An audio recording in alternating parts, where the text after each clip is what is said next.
The world of professional wrestling is no stranger to drama, but recent events surrounding Dwayne "The Rock" Johnson and his involvement with WWE have taken the chaos to a whole new level. From his controversial decisions regarding WrestleMania to his public spats with critics, The Rock has been making headlines for all the wrong reasons. Meanwhile, another intriguing storyline is unfolding involving Mercedes Monae, formerly known as Sasha Banks, who was recently called out by WWE star Tiffany Stratton, sparking speculation about a potential return to the company. These developments, combined with the ongoing complexities of WWE's creative direction, have left fans buzzing with excitement, frustration, and endless speculation. Let's dive into the details of these stories, unpack the controversies, and explore what they mean for the future of professional wrestling.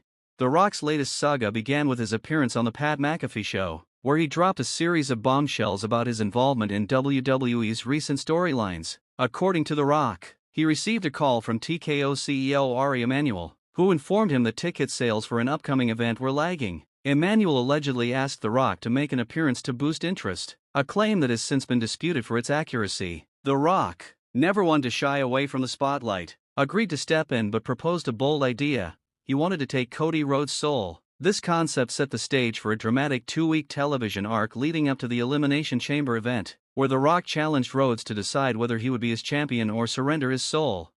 The build-up to Elimination Chamber was intense, with The Rock delivering compelling promos that had fans on the edge of their seats. Originally, the segment involving The Rock and Rhodes was slated to be one of the early moments of the show, likely the first, second, or third segment. However, according to wrestling journalist Dave Meltzer, a significant change occurred behind the scenes. WWE Chief Content Officer Paul "Triple H" Levesque approached John Cena with a bold suggestion.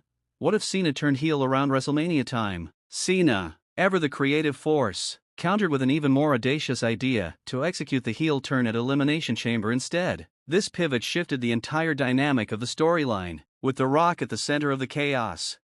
At Elimination Chamber, the heel turn unfolded in dramatic fashion. The Rock, expecting Rhodes to align with him, was rebuffed when Rhodes rejected the idea of turning heel in real life. Instead, Rhodes stood his ground, leading to a confrontation that culminated in Cena's shocking betrayal. The Rock later claimed on the Pat McAfee Show that he approached Triple H, Cena, and others after the event, suggesting that the focus should remain on Cena versus Rhodes. He felt his presence was no longer necessary and chose to step back from the WrestleMania storyline entirely. This decision, however, has been met with widespread criticism, as many believe The Rock's absence from WrestleMania was a missed opportunity. The Rock's reasoning for skipping WrestleMania, that there was no good way out of the storyline, has been widely debunked. Fans and analysts alike have pointed out numerous ways he could have contributed to the event. He could have appeared to attack Rhodes, taken a bump to sell the drama, caused a distraction during a key match, or simply shown up at the end to acknowledge Cena's victory. Instead, WWE opted for a performance by rapper Travis Scott, a move that left many scratching their heads. The Rock's absence was particularly glaring given his role in initiating one of the most significant angles in recent wrestling history, Cena's heel turn, which some have compared to Hulk Hogan's infamous heel turn and formation of the NWO in WCW. The fallout from The Rock's decisions didn't end there. Dave LaGreca, host of SiriusXM's Busted Open Radio, publicly called out The Rock for his inconsistent narrative. LaGreca argued that The Rock's explanation for his actions didn't add up, pointing to the lack of a payoff at WrestleMania as a major misstep. The Rock, never one to take criticism lying down, responded directly in the comments section of an Instagram post. In a sarcastic tone, he wrote, "Hi Dave, the business is a complete work, always has been, always will be, every aspect of it, every match, every interview. Please join me, Cody, Cena, Bryan, and the rest of us for our creative discussion so you can expand your perspective. Until then, stop ranting. It's not healthy, my friend. Enjoy the show." While The Rock's response was meant to shut down the criticism, it only fueled the fire, with fans and commentators dissecting his words for days. This incident is part of a broader pattern with The Rock, who has repeatedly interjected himself into WWE storylines only to face pushback when his ideas fall flat. Last year, for example, it was widely expected that Roman Reigns would face Cody Rhodes at WrestleMania 40. However, in January, The Rock announced his desire to take Rhodes' spot, leading to a convoluted storyline where Rhodes won the Royal Rumble but inexplicably stepped aside for The Rock. The fans revolted, forcing WWE to pivot and restore the original plan. The Rock later admitted he made the wrong call, but the incident highlighted his tendency to disrupt established narratives. The Rock's influence within WWE is undeniable, thanks to his close relationships with key figures like WWE President Nick Khan and TKO CEO Ari Emanuel. His star power and ability to draw mainstream attention make him a valuable asset, but they also create challenges for Triple H and the creative team. When The Rock wants to insert himself into a storyline, Triple H is often left with little choice but to accommodate him, even if the ideas don't align with the broader vision. This dynamic was evident in the Elimination Chamber angle, where The Rock's involvement felt forced and lacked a satisfying conclusion. Fans have expressed frustration that The Rock seems out of touch with the current wrestling landscape, failing to read the room, as one observer put it.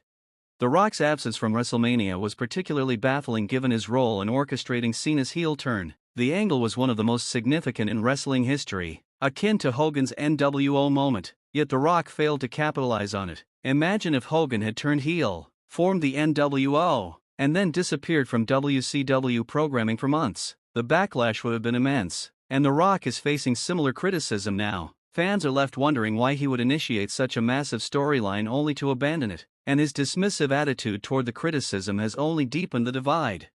While The Rock's saga dominates the headlines, another compelling story is unfolding involving Mercedes Monae, the wrestler formerly known as Sasha Banks. Monae, now competing in All Elite Wrestling, AEW, under the nickname the CEO, has been making waves as a dominant champion. She's set to defend her titles against either Jamie Hayter or Chris Statlander at AEW's Double or Nothing event, depending on the outcome of the Owen Hart tournament. Despite her success in AEW, Monae's ties to WWE remain a topic of fascination, especially after recent comments from WWE star Tiffany Stratton.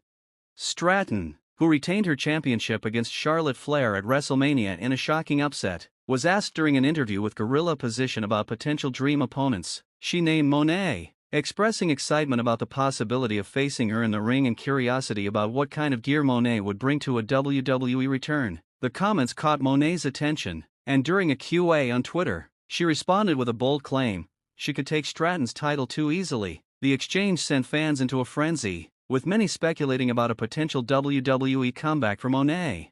However, those hoping for an imminent return may be disappointed. Reports suggest that Monae signed a lucrative, multi-year deal with AEW, possibly spanning 4 or 5 years. This contract, described as one of the biggest in women's wrestling history, makes a return to WWE unlikely in the near future. Still, the interaction between Monae and Stratton highlights the enduring connection between Monae and WWE, where she was part of the iconic Four Horsewomen alongside Flair, Becky Lynch, and Bayley. A future match between Monae and Stratton would undoubtedly be a blockbuster. But for now, fans will have to settle for the tantalizing what if.